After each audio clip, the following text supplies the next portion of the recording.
For Hyde Park Boot Club. It's going to be a lovely brownie recipe, lovely delicious brownies, and there's an option to have them gluten-free as well if you prefer.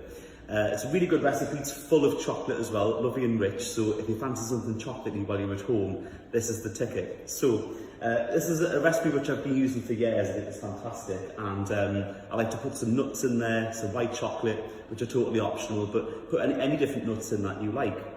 So it's a very simple recipe, it's very easy for children to do, it's very safe, and it's a nice thing to share with people, whether it's family or your neighbours. So I'm going to start off the recipe with my ingredients. It's best to get your ingredients all measured out. I really recommend having a digital scale or something to make sure all your ingredients are nice and accurate. So of course it starts with chocolate, quite a lot of chocolate in this recipe. There's 250 grams, which is a fair bit of chocolate. And you really need to use dark chocolate because these are going to be really rich, chocolatey brownies, and you want to have all that chocolate flavour. Even if you don't like dark chocolate so much, I recommend using it in here. So it's 250 grams. Now, if you were to use milk chocolate, it would actually be a little bit too diluted and it won't be very chocolatey at all. So definitely go for a dark chocolate. At least sort of 60% cocoa solids. If you look on the packet, on the back sometimes it'll say how many cocoa solids are in it. You want to go for about 60 to 70%. If you like it really dark, you can even go for 80% if you can find it. So I'm just snapping all my chocolate in. Now, these brownies are all about the chocolate, so I really recommend using very good quality chocolate. If you can get a particular brand that you like, something which you like eating as it is, you'll love it in these brownies. So I'm basically just snapping my chocolate into this bowl here. I'm going to melt it. Now, this setup I have here is a double boiler. So a double boiler is a very good way to melt chocolate very gently, because chocolate's actually very sensitive, doesn't like to be heated too high. So what I've done is I've just taken a saucepan and I've just filled it with a little bit of water, a couple of inches of water, and I brought that to the boil and then reduced it to a simmer. So the water's just steaming away, as you can see. And by placing a bowl on the top, that steam is just going to gently heat the bowl, and it's going to heat the contents in it so it melts very gently. So I'm just putting the chocolate in there, and now for the butter. So there's a small amount of butter in this, but really, it's quite a small amount. It's 50 grams, and it's unsalted butter.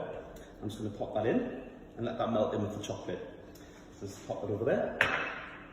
Now, there's a very small amount of butter in this, but most of the butteriness comes from the chocolate, because the chocolate has quite a lot of cocoa butter in, so it has its own fat. So it's only a very small amount of butter that I'll put in there, really just for the flavour. So I'll just be a moment while I wash my hands. They're all chocolatey. There we go.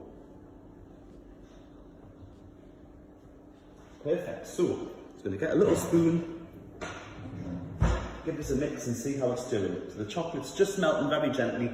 You can do this in a microwave if you wish, absolutely, but you want to make sure you lower the setting of your microwave so it's not too intense. You want to melt it really gently, and it's best to heat it in short bursts, so maybe heat it for 20-30 seconds, give it a stir, and then put it back in until it's melted. So just very, very gently. Chocolate can actually curdle when it's heated too high, so I don't recommend leaving it in the microwave for minutes on end, otherwise you'll get this horrible grainy texture and you'll get that in your brownies. So I definitely recommend melting it very, very gently. So, everybody loves a brownie. I don't know a single person who does not like a brownie. And the handy thing with these is that you can actually freeze them. You can make them ahead, they'll last in the fridge for 5 days. Or you can freeze them for a special event, maybe somebody's birthday, for example. You can also just whip them out to frost them, and you've got a treat on hand instantly. So these are just melting down very nicely. Now you might notice I've got some other chocolate here. I've got some white chocolate. Now I'm going to put this in later on as chunks. I think white chocolate's very nice in a brownie because when there's so much rich, intense chocolate in there, it's nice to have something calming and cooling. You know, a bit of calm in the storm, and that's the white chocolate. It's lovely and creamy and buttery, and it'll just offset a lot of that sort of rich flavour. So I'm just melting that butter in and the chocolate, and I'm just wanting to melt it until there's a few lumps in there, but there's, you know, I don't want it to be completely smooth because I don't want to risk overheating the chocolate. Okay, I'm just stirring that through. It smells incredible. That's why I recommend using a good quality chocolate because it'll have good quality cocoa. And different kinds of chocolate can have different origins. So you can get chocolate from Madagascar, chocolate from Peru. They have different origins of the cocoa beans that are in there, and they all have their own special flavour profiles. So you can try different kinds of dark chocolate, and you'll get all different kinds of flavours. Some are fruitier, some are a bit more caramel tasting. So it's worth having a little taste around and seeing what kind of chocolate you like, because everybody has a preference. But chocolate's a very powerful thing. It actually lasts on your taste buds for 45 minutes. So after you taste a piece of good chocolate, you'll be tasting it for a good while afterwards. So it's definitely worth making a good impression by using a good chocolate. That's almost melted now. And my ingredients I've got measured out already over here. So I've got a bunch of different ingredients which I'll be using in my chocolate mixture shortly. So this bowl I've been melting the chocolate in, this is going to be my main mixing bowl. So once this is melted, I can just take it off and add my ingredients to it. That way you actually save on your washing up, so you don't have loads of bowls everywhere having to clean up, so it makes much lighter work if you're washing. Unless you have a dishwasher, then you know, I guess you're lucky. This is pretty much almost melted. I'm going to take it off now because I don't want to overheat the chocolate, and the heat that's on that bowl, that'll just carry on melting the chocolate and finish it off, okay? So I'm just going to take this pan off and move it out of the way. There we go. Right, so the chocolate's pretty much melted. I'll just show you what it looks like in there. So you can see there's a few lumps of butter in there, but they'll carry on melting in the residual heat. So that's absolutely fine. I'm not too worried about that. So into this mixture here, I'm just going to let it stand for a bit, just while I talk about the other ingredients. So in a chocolate brownie, of course, it has some sugar, because there's a lot of dark chocolate in here, which doesn't have an awful lot of sweetness. But when you want to have a brownie that has a nice sort of sweet flavour as well as richness, a bit of sugar, very, very useful. Now, there's a bit of debate on whether you can use white sugar, brown sugar. You can use any sugar that you like, to be honest. I've got 150 grams here, and this is actually golden caster sugar, so it's kind of middle way between white sugar and a light brown sugar. Though if you want to, you could use a light brown sugar for more of a caramelly taste, or you can even use dark brown sugar if you want a really rich, treacly taste. But I'm going for a lighter one here, which will just give you more of a gentle sweetness. If you're making these for kids, I recommend using a white sugar, and then at least they're not too intense. But if you want nice adult brownies, I recommend using a brown sugar. Be much richer. So now this is nice and warm, I'm going to add my sugar, and the heat of this will actually help to dissolve the sugar, so you're not going to get gritty brownies. So I'm just going to mix this in. It'll actually drop the temperature of the chocolate as well, so it'll start to firm up a little bit, but that's fine. I'm going to add some liquid very shortly. So I'm just stirring that through. Oh, it smells amazing. Fantastic. So now the sugar's in there. It's had a head start, so it can start dissolving. I'm going to add in some eggs. Now, I've got 3 large eggs here. Whenever you use a recipe, it's always worth looking at what size eggs are stipulated, because some recipes don't say whatever kind of eggs that they use. A lot of recipes will ask for large eggs, so it's good to use large eggs. In any sort of bacon recipe, if the measurements are a little bit out, it can actually make a huge difference on your end product. So you can be a little bit denser or a little bit drier. So even little details like that, it's worth taking note of them. So I've got 3 large eggs. We'll give them a little whisk. And now the sugar's cooled that mixture down, it's not going to cook the eggs when I put them in. I'm just going to give it a little whisk. Pop them all in. There we go. Lovely. So I'm just going to mix that in. There we go. Just going to stir it in, and this will just help it to become nice and loose, and it'll help us to mix in all the other ingredients in a moment. And give it a good beat. The thing with brownies as well, which I quite like, and which what makes it very good for kids to make as well, is you can be as rough as you like with them. You can beat it and beat it and beat it all day if you want to. And it's not going to make that much of a difference. So there we go. So just to show you what's going on there, got this lovely slicky mixture that's just like that, nice and glossy. That's all the eggs that are doing that. Beautiful. So I'm just going to give it another beat just to get rid of any bits of sugar that might be in there. If you do use brown sugar, just be careful of any lumps that might be in the bag. Sometimes if you've had your brown sugar for a long time and the bag's been open, the moisture can make the sugar clump together. They can become quite hard. So it might be worth just breaking it up with your hands before you use it, if that's the case. But this sugar's just out the packet, so it's nice and fine. There's no need to break it up. There we go. And that is looking great, nice and glossy. I just wish I could smell it actually. It's a really lovely chocolate smell. And that really comes from using a good quality chocolate. It's a really good investment. So on top of this, I'm going to add some other little flavourings. Now, these really are optional. You can leave these out if you want to, but this is really to kind of pull on the flavours within the chocolate. So chocolate can have almost bitter notes to it, like coffee notes and things like that. Again, it depends on where your chocolate's from, depends on its country of origin. So I like to put a couple of ingredients in just to kind of stretch that spectrum of flavour. So chocolate can have bitter notes, but also sweeter notes, which can come from, you know, almost like, you know, vanilla or cinnamon, things like that. Chocolate can have those kind of flavours too. So I'm going to actually put in two completely contrasting flavours. I'm going to put some coffee in and some vanilla, and that's going to pull the chocolate in both directions, so you get to taste all those different notes of the chocolate. Almost turns the volume up, so to speak. So I've got some coffee grounds here, just a teaspoon of coffee grounds, or you can use instant coffee, espresso, something like that.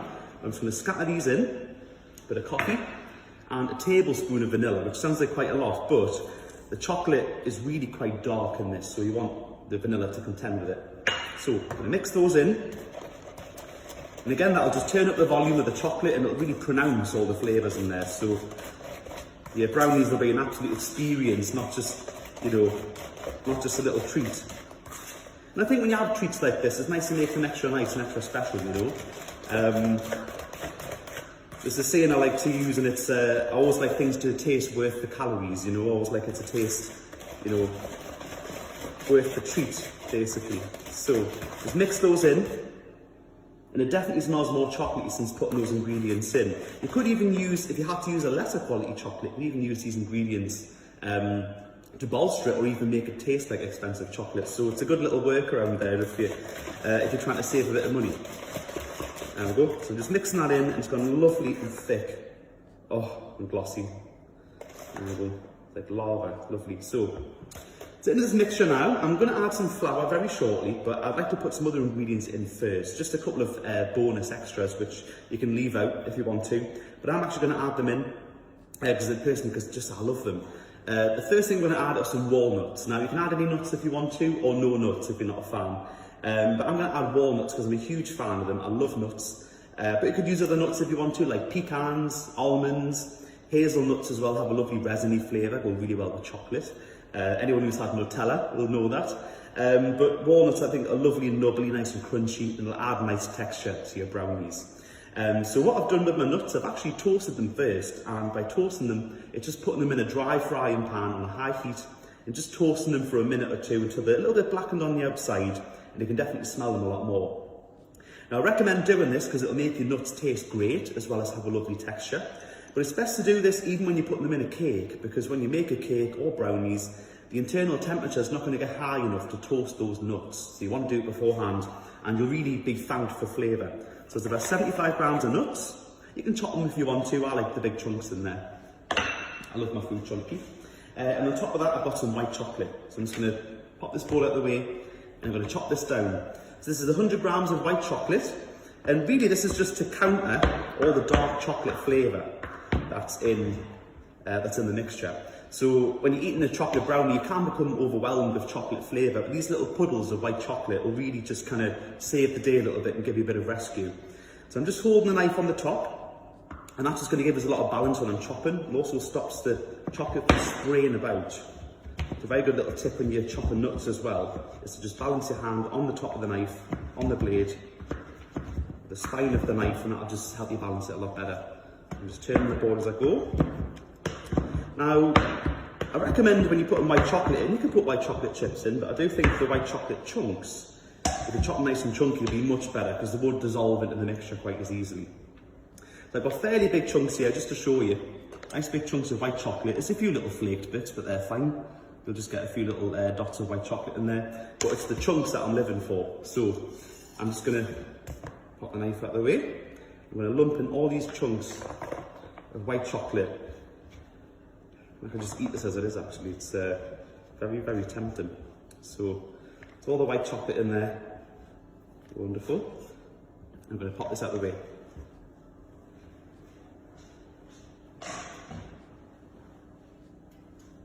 Right, so that's the white chocolate in there and the walnuts. So I'm going to stir this through.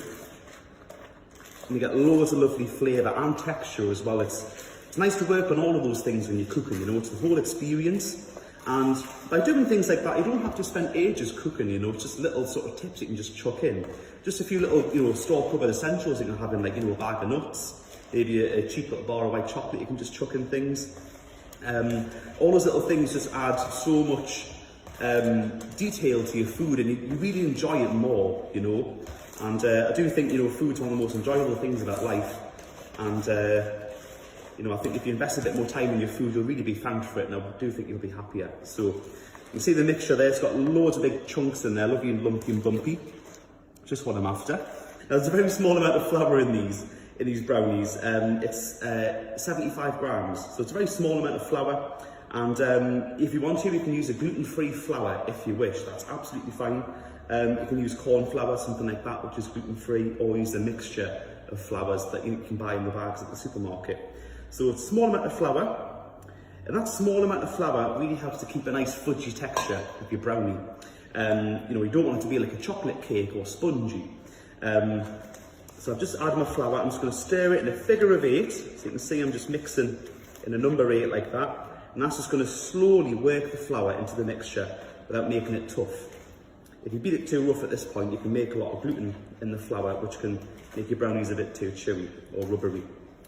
So I'm just stirring it in until the flour just vanishes, and then I can stop mixing. So yeah, you can make these gluten-free, absolutely, and they taste just as good as, you know, making it with normal flour. It doesn't make that much of a difference because it's only such a small amount. But there's usually 2 camps when it comes to brownies. Some people like them really cakey and spongy, some people like them almost like fudge. So it depends really on whereabouts you sit, you know, how much flour you might want to put in. You can put a bit extra in if you wanted to. But what I do recommend is not using self-raising flour.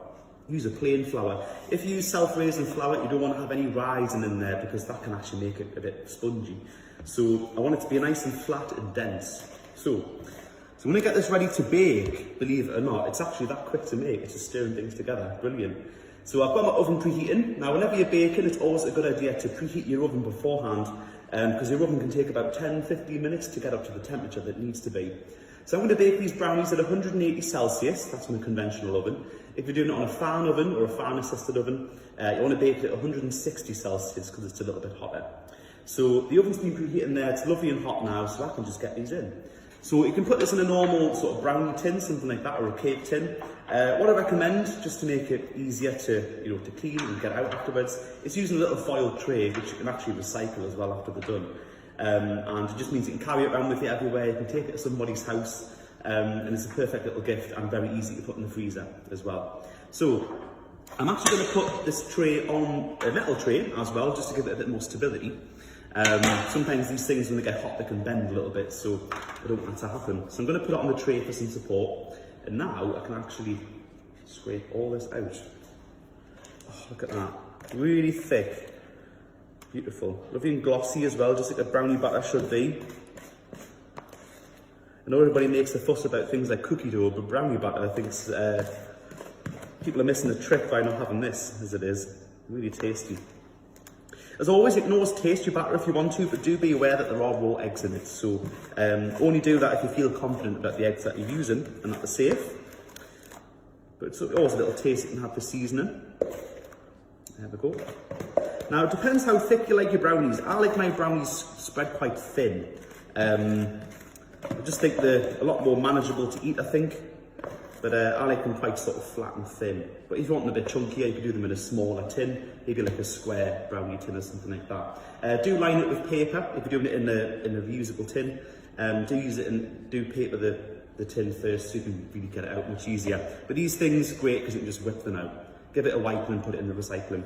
So I'm just going to spread the mixture around. Great thing with these is you don't have to grease them either. So it's just pour it in, get it in the oven, and it's done. Very nice little hack. There we go. Spread it out to the sides.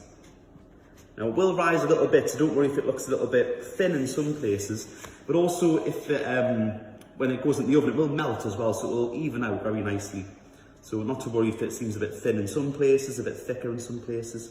Absolutely fine, it'll all even out in the oven. Okay, so, doesn't that look great? Yum. I have to sit down with a spoon and just eat that as it is. So I'm just going to straighten it on the top. I don't want any peaks on there because they'll actually burn in the oven. So I'm going to put my bowl in there and I'll clean it up later. Now I'm actually going to drop it on the counter. What this does, it'll actually pop any air bubbles in there, but also help it to even out by just getting rid of any air bubbles. So just lift it a few, about sort of foot off the bench, drop it, and that'll just pop any big air pockets that are in there. So I can pop this on the tray. I can pop this in the oven. It needs to bake for about 20 to 30 minutes. It depends really on what kind of brownies that you would like. If you want quite sort of like melting brownies, so maybe a brownie that you don't want to so much pick up and eat, but something you can have in a bowl or on a plate with some ice cream or something like that, then maybe take it out around the 20-minute mark and they'll be a little bit loose in the centre, but a little bit firm on the edges. Personally, I like to take mine at about 25 minutes, so they have a little bit of fudginess. Quite messy to eat, but that's just how I like it. But you can put it in for 30 minutes and you have more of a thicker set brownie. But anything more than 30, you can actually start to puff up in the middle and then become quite cakey. So I recommend taking it out at least before 30 minutes. So, I'm going to put this in now. I'm going to make a little side to pick up with it as well. So, we'll pop that on there. Brilliant. Great. I'll just set a timer. I'll just be a moment. Always good to set a timer. Very easy to forget. Let's see.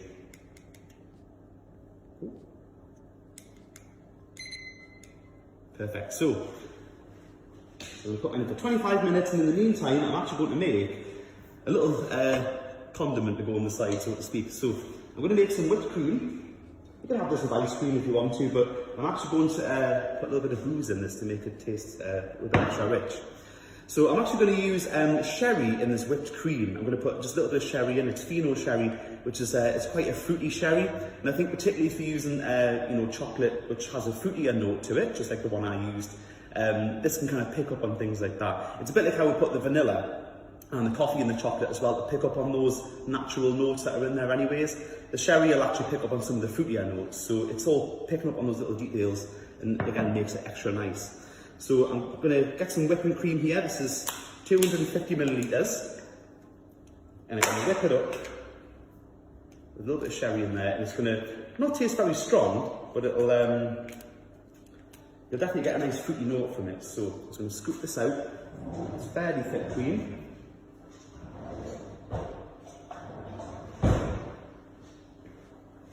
There we go. This is Jersey cream. Oh, look at that. All that natural yellow colour in there, it's all the butter fat and it's delicious. If you've ever had Jersey milk before, it's really wonderful stuff. I had it a few weeks ago actually. I treated myself to a bottle of Jersey milk. And you get that lovely thick top of cream on there, which I love. But it's lovely on a bowl of cereal or something like that, which is something extra nice. Lovely. So, I'm going to move my rubbish. Now I've got an electric mixer over here. This is just to make the job a lot easier, but you could do it by hand if you want to. And I'm just going to add a little bit of sweetness to it in the form of some ice and sugar. Now you can actually use just plain caster sugar, granulated sugar, maybe not. Might get a few gritty bits in there. But ice and sugar has a little bit of corn flour added to it. So particularly if you're planning on holding your cream for a while, maybe just keeping it in the fridge for the day after, something like that. I definitely recommend using the ice and sugar because it will help to keep it nice and stiff. Really whipped cream, once it's whipped, it'll actually start to separate a bit within 24 hours. So the ice and sugar gives you a bit of a day extra. So I'm just going to add a tablespoon.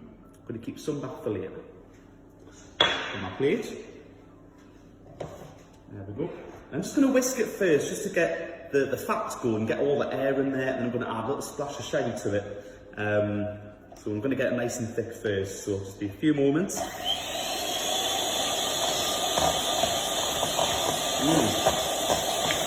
Amazing, the colour of that cream.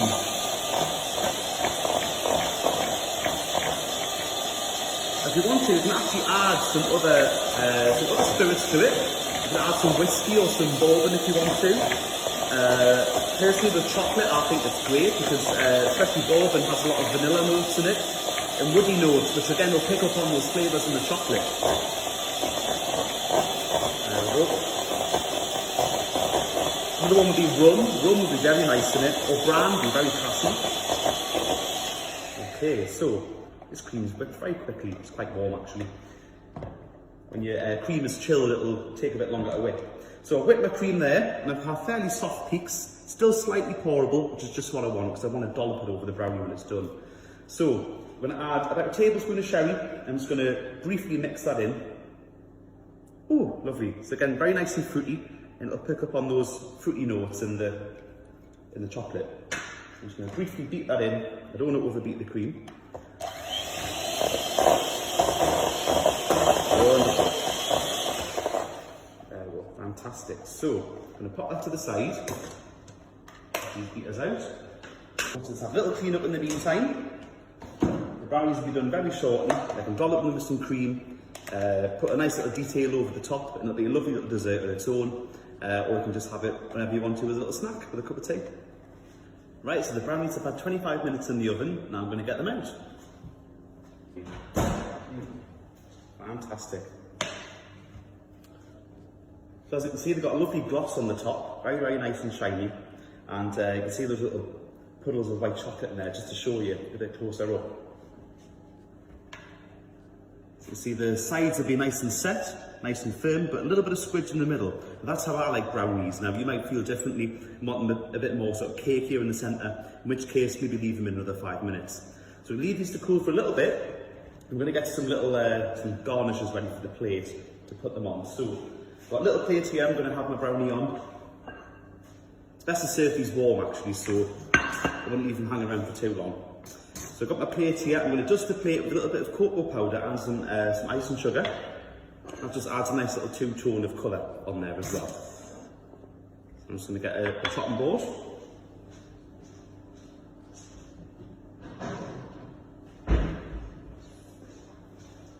Right. So it's a little bit of cocoa powder, just really to add a bit of brown colour, just to pick up with the chocolate, of course.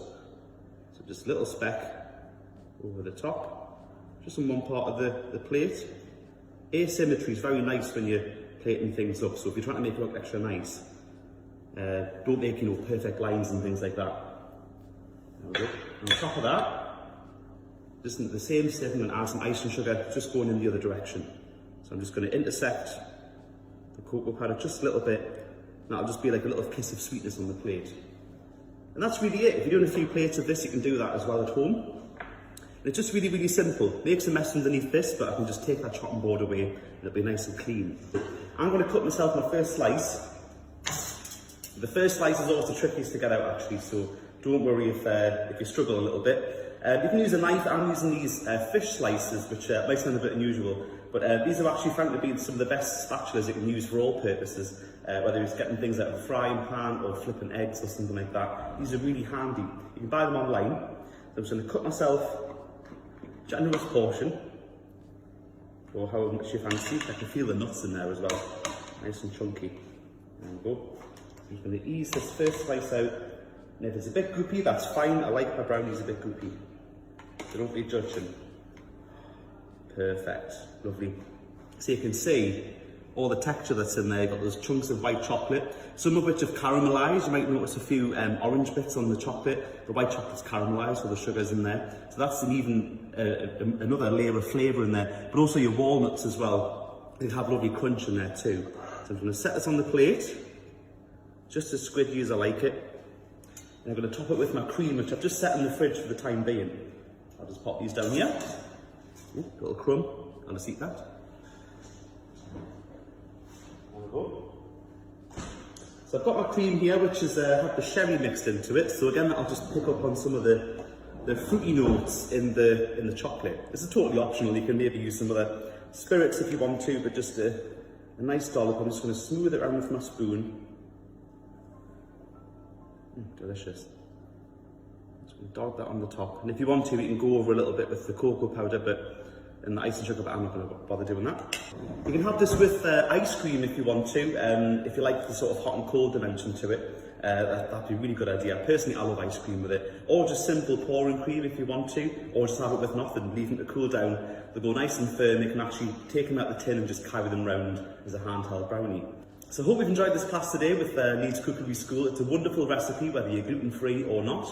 Everybody can get involved in this recipe. It's lovely and easy. If you're interested in any courses with Leeds Cookery School, you can check out our website, which is leedscookeryschool.org.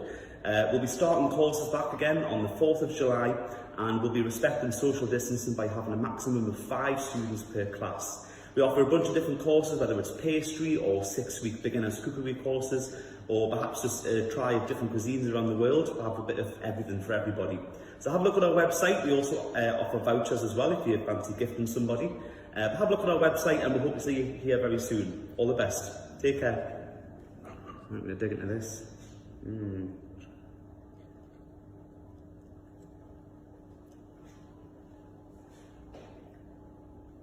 My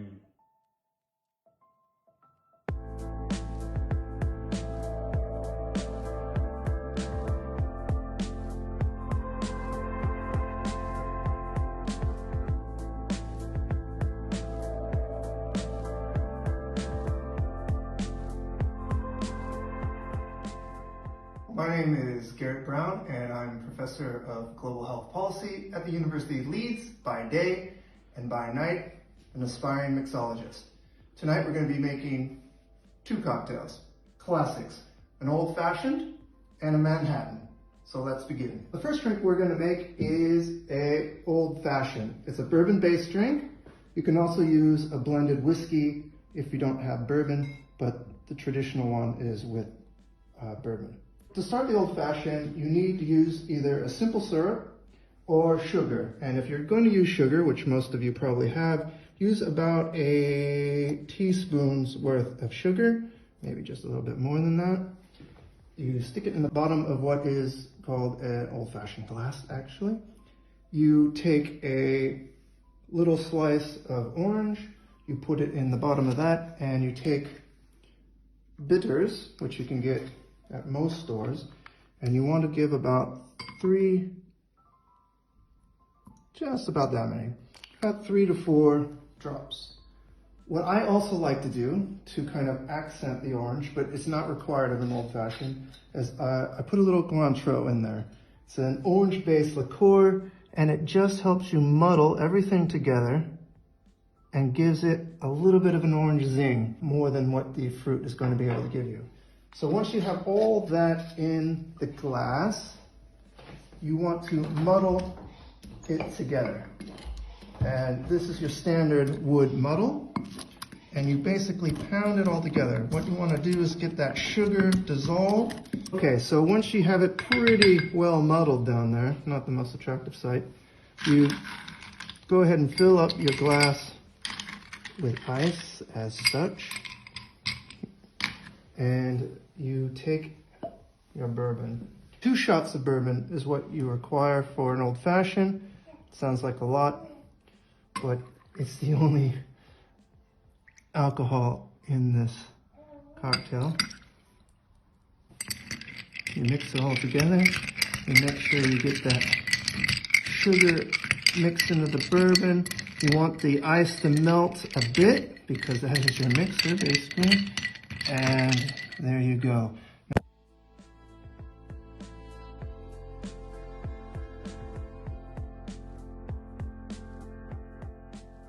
In some circles, you can top it off with just a little bit of soda water. Sort of a classic old-fashioned. So our next drink is a sort of classic Manhattan, or a twist on the Manhattan. What you want to do is take a mixing cup, throw some ice in there, be pretty liberal with the ice because it strains out.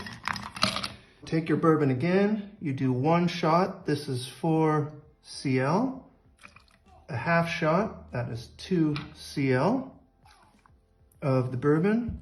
Then you want to take a vermouth, sweet vermouth, not a dry vermouth. So sometimes it's called rose vermouth or rosso, but definitely not a dry vermouth. That's for a martini. You take a half a shot, 2 cl, and put it in there. And then you want to take bitters again and give it like 3 or 4 shots. That should do it. And then you can either stir like such, or if you want to look impressive at the party, shake it.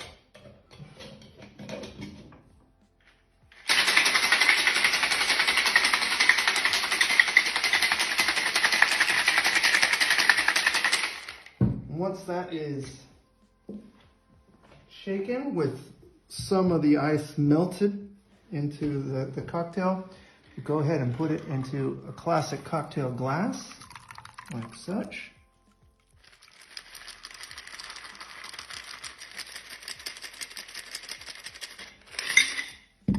Now, what I like to do is take a cherry and just set it on in there as such.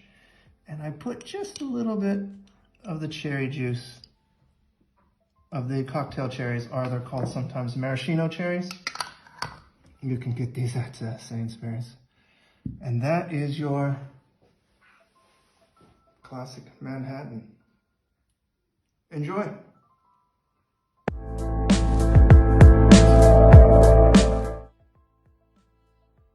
Hi folks, hope lockdown's treating you well. Seb here from Hyde Book Club. We're going to basically take you through how to make a flat white today, as we've recently reopened with our table service. So we're doing loads of like takeaway and sit-in coffees at the moment. But yeah, I'm just going to walk you through how to make a flat white today. So we're basically going to take our basket. We're going to use some North Star coffee today. These are the guys we're using. You can expect any sort of espresso based coffee to be made of this. So I'm just going to put our coffee grounds and programs, tap that in there. Going to take our tamp here and just on a flat surface press it down nice and gently. And what we're looking for is a nice flat surface which is going to be parallel with the rim inside the basket. Just run the espresso machine through a little bit, make sure there's any grime or crap in there. And we're just going to place this in the top here. And for a flat white we're going to be using a 6-ounce cup. So we've got this pre-programmed already, but you're basically looking for the stream to run for about 21 seconds or so. In the meantime, we're going to be using some full fat milk. And we're going to go up to about, I would say, just under where the spout starts. About there will do, about an inch under or so. With the flat white, we're basically making sure that it remains like the consistency of the milk sort of retains some of it's sort of like silky quality. It's not like a cappuccino where it's going to be really frothy. We're going to be aiming for about like an inch or so of froth on the top. But ultimately we want it to be have quite a velvety consistency. And so I'm going to turn the heat on now, and we're going to try and make a sort of spiral circular pattern with the milk. And just as it gets hot enough, keep your hand in it, and basically if you feel like it's getting too hot to touch, that's when you take the wand off. Give it a little tap, so you can see there. It's got a nice sort of ice creamy kind of velvety quality to it. So we've got a shot of espresso here. Just going to put a blob of milk in. As you can see, the milk, it's not too frothy. And we're going to just shake it around a bit so the coffee and the milk together makes one sort of consistent colour that we're going to pour into.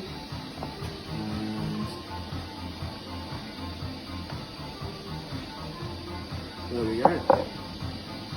One flat white from Hyde Book Club, coming down.